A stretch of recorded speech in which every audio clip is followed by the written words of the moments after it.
Hola a todos. Quiero agradecer al Dr. Alberto Campos García por la gran oportunidad de hablar en esta importante conferencia.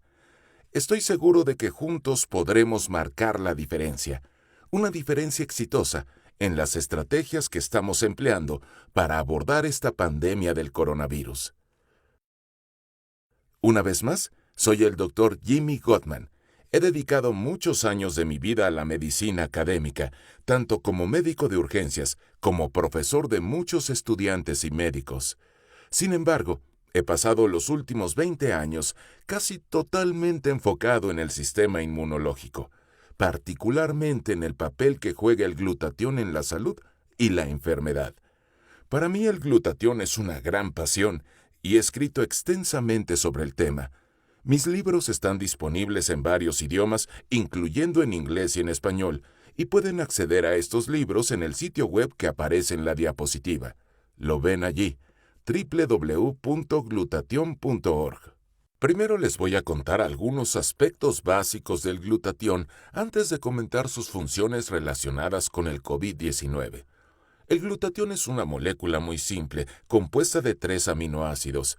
Los primeros 2 son muy comunes, el glutamato y la glicina, pero el tercero es mucho más difícil de encontrar en nuestras dietas modernas y en forma bioactiva, la cisteína. Ahora bien, el glutatión tiene muchas funciones en nuestro cuerpo, las cuales ya he abordado en presentaciones anteriores, aunque la más reconocida es su función como antioxidante. De hecho, muchos autores se refieren al glutatión como el antioxidante maestro, porque potencializa todas las funciones antioxidantes al recargar y reciclar los antioxidantes comestibles como la vitamina C y otros.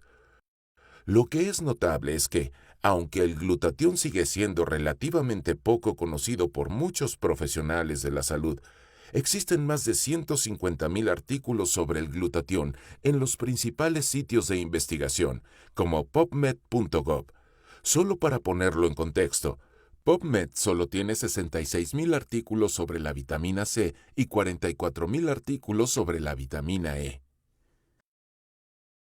Bien, ahora, esta diapositiva es una de las que más me interesa que entiendan. El glutatión, cuando se toma por vía oral, no sirve para elevar los niveles de glutatión intercelular. Se descompone rápidamente en el tracto digestivo, sobre todo por la enzima GGT, gamma glutamyl transferase, que sus niveles particularmente son altos en el intestino humano. Ahora bien, para producir glutatión en el cuerpo, dependemos de nuestras propias células para su fabricación, y para lograrlo necesitamos abastecernos de los precursores, o una nutrición específica que las células necesitan para producir su propio glutatión. Como hemos mencionado antes, el nutriente más importante es la cisteína, y tenemos que suministrarla en una forma que sea digerible y que pueda sobrevivir al largo viaje que va desde la boca hasta la célula. El aminoácido libre cisteína por sí mismo no es muy eficiente ya que se oxida muy fácilmente, y es por eso que para lograrlo necesitamos usar una sustancia como la NAC, N-acetilcisteína, o una proteína más grande como la proteína aislada de suero no desnaturalizada.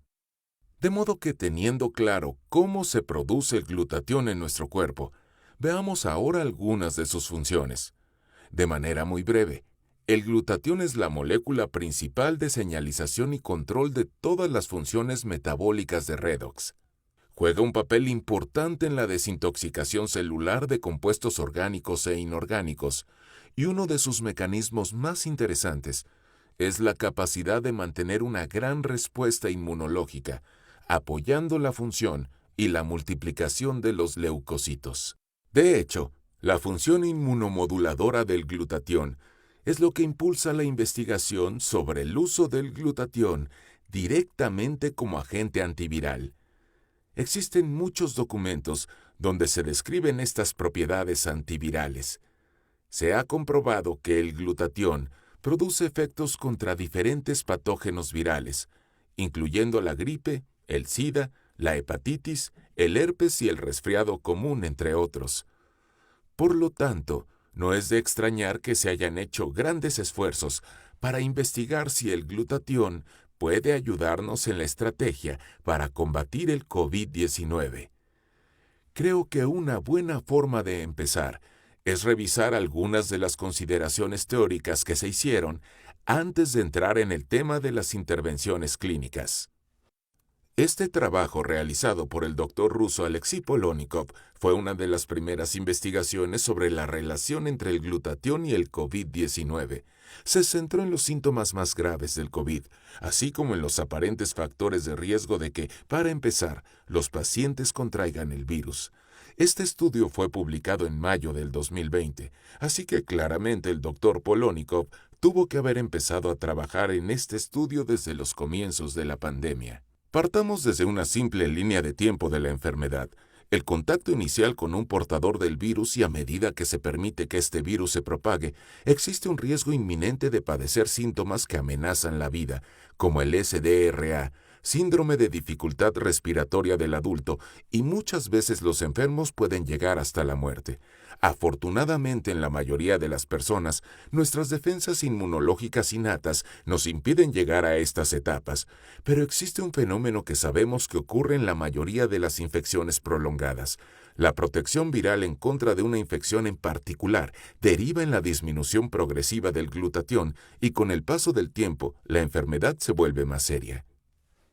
A lo largo de los años hemos aprendido más acerca del glutatión y hemos comprobado que existe un vínculo entre la falta de glutatión y la capacidad de los virus para potenciar su capacidad de propagación. Esto se observó por primera vez en la década de los 80 con la epidemia del VIH-Sida.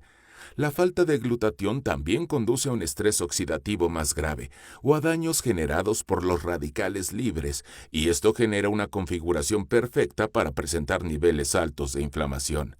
Todo esto provoca el SDRA y, en el peor de los casos, hasta la muerte del paciente.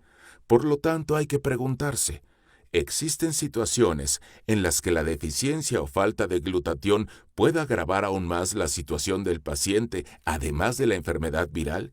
¿Existen condiciones que predispongan a la deficiencia de glutatión? Bueno, podríamos remontarnos a la década de los 70, cuando claramente se demostró que los niveles de glutatión estaban comprometidos en el proceso de envejecimiento. Se estima que en los seres humanos aproximadamente se reduce el 10% por cada década de vida después de los 20 años. Sabemos que los fumadores presentan una disminución significativa de la protección antioxidante, especialmente del glutatión. Hay muchas enfermedades crónicas que claramente se relacionan con la deficiencia de glutatión. Veamos algunas de ellas. Muchas enfermedades pulmonares se presentan por un bajo nivel de glutatión. Muchas enfermedades cardíacas se relacionan con un bajo nivel de glutatión. Los pacientes de diabetes casi siempre presentan bajos niveles de glutatión, igual que la obesidad, los problemas hepáticos, y podríamos seguir añadiendo más enfermedades a esta lista. Por lo tanto, los puntos importantes son: número 1. Todas estas condiciones son también condiciones de deficiencia o falta de glutatión. Y número 2. Estas mismas condiciones son las que se consideran de alto riesgo por complicaciones graves del COVID-19. Esto es muy importante que lo entiendan. De manera que Polonikov fue un poco más lejos. Quería respaldar su argumento de que la disminución del glutatión se relacionaba con la gravedad del COVID-19. Así que durante la recopilación de datos de todos los pacientes, observó varios parámetros. Aquí les muestro los datos de algunos pacientes.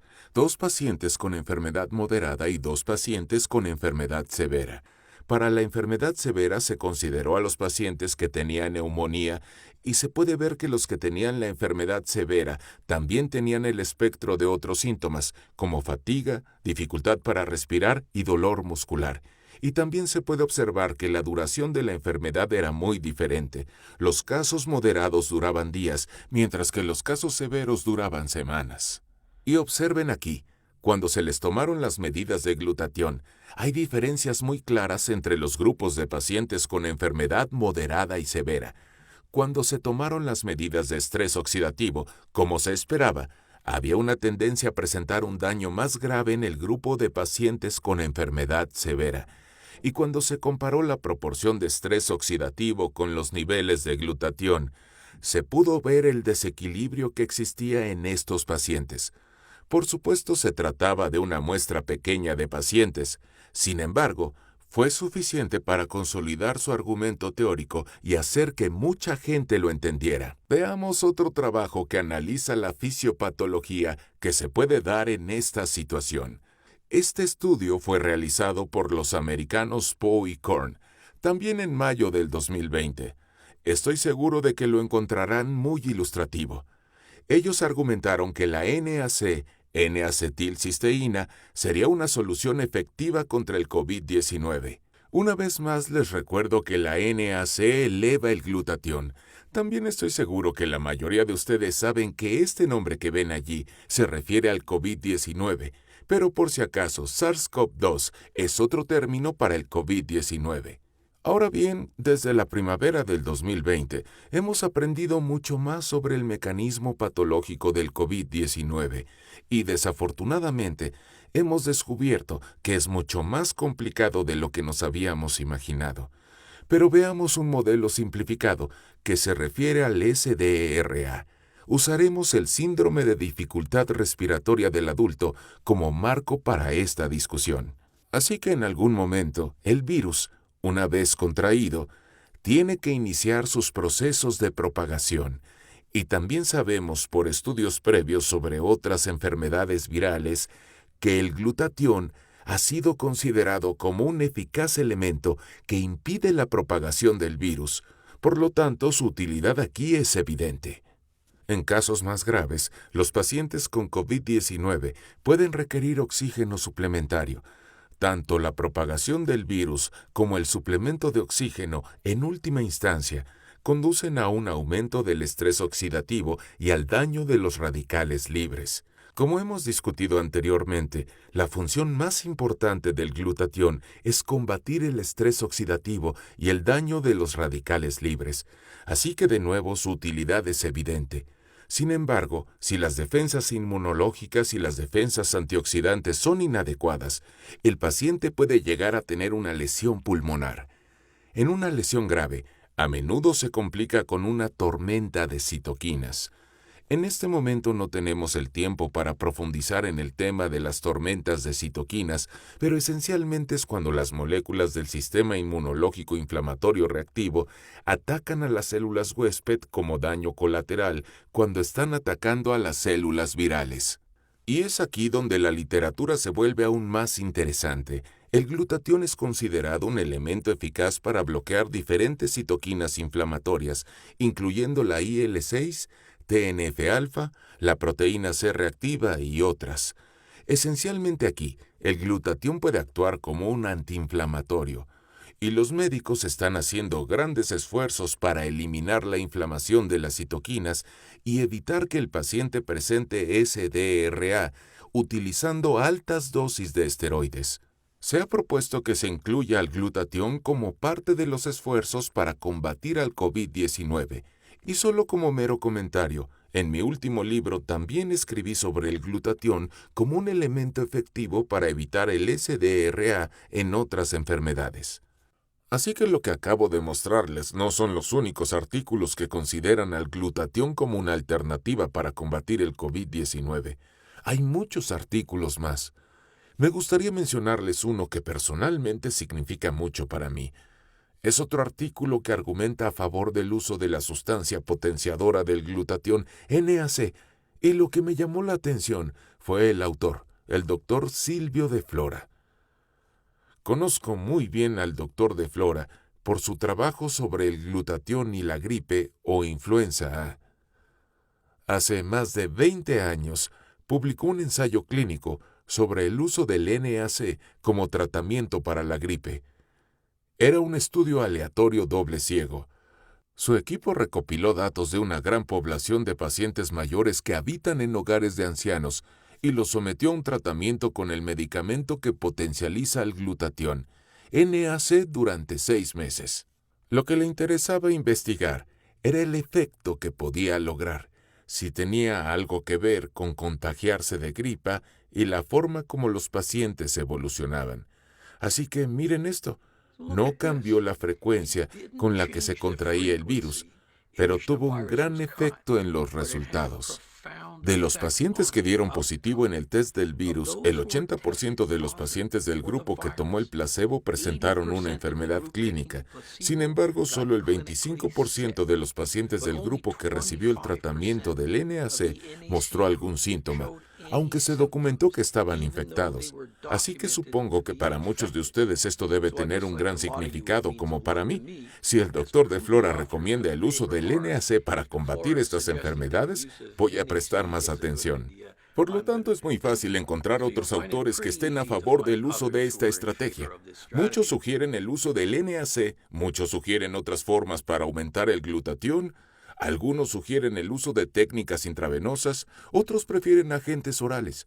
No se preocupen, al final de la presentación les daré una lista de las lecturas sugeridas. Estos artículos vienen de todas partes del mundo. Este es un caso clínico de Nueva York. Por supuesto, este tipo de estudios clínicos son la forma menos confiable de los casos clínicos, pero este me pareció interesante por la siguiente razón. Se informó que los pacientes de este estudio tuvieron una mejoría real de los síntomas en la primera hora después de haber recibido el tratamiento por vía intravenosa. Próximamente podrán ver más informes sobre esto. Les pido una disculpa por las gráficas tan sencillas que usamos en esta presentación. El mecanismo real del COVID-19 es mucho más complicado. Se está haciendo bastante evidente que esta infección del coronavirus es una enfermedad del multisistema y hay muchos aspectos que aún se están descubriendo. Tengo que mencionar que muchos de estos otros daños de los sistemas están relacionados con la disminución del glutatión. Muchos problemas del COVID-19 se refieren a la actividad de la ACE2. El glutatión está involucrado. Muchos consideran que este virus es una coagulopatía disfrazada. De nuevo, el glutatión está involucrado. Podemos ver la tormenta de bradiquinina, podemos ver las consecuencias neurológicas. Todo esto tiene literatura que vincula los mecanismos con la función del glutatión. No es un secreto. Son áreas que están ganando la atención de las comunidades médicas y de investigación. Una visita rápida al sitio clinicaltrials.gov revela una lista en constante crecimiento de los ensayos clínicos que se han planteado o que ya están en curso para estudiar la relación entre el glutatión y el COVID-19. Echemos un vistazo rápido. Aquí están algunos de ellos. Disculpen la letra tan pequeña. Les invito a visitar el sitio web clinicaltrials.gov para que puedan verlos con más detenimiento. Por ejemplo, uno que realmente deseo ver es el estudio del Instituto Sloan Kettering de Nueva York. Es un área que cada vez gana más terreno. Y si alguno de ustedes participantes de esta conferencia son investigadores o tienen la oportunidad de estudiar el COVID-19, me encantaría poder estar en contacto con ustedes. Tal vez podríamos trabajar juntos. Y finalmente, en las últimas 3 diapositivas les mostraré algunas referencias a las que pueden acceder. Voy a mostrárselas rápidamente. Estoy seguro de que si lo desean pueden recibir una copia de esta presentación de manera que puedan tener la conferencia por escrito. Una vez más agradezco sus aportaciones y su experiencia, y desde luego espero recibir noticias de todos ustedes próximamente, y gracias de nuevo por su participación y atención. Les deseo lo mejor para su salud y cuídense. Muchas gracias.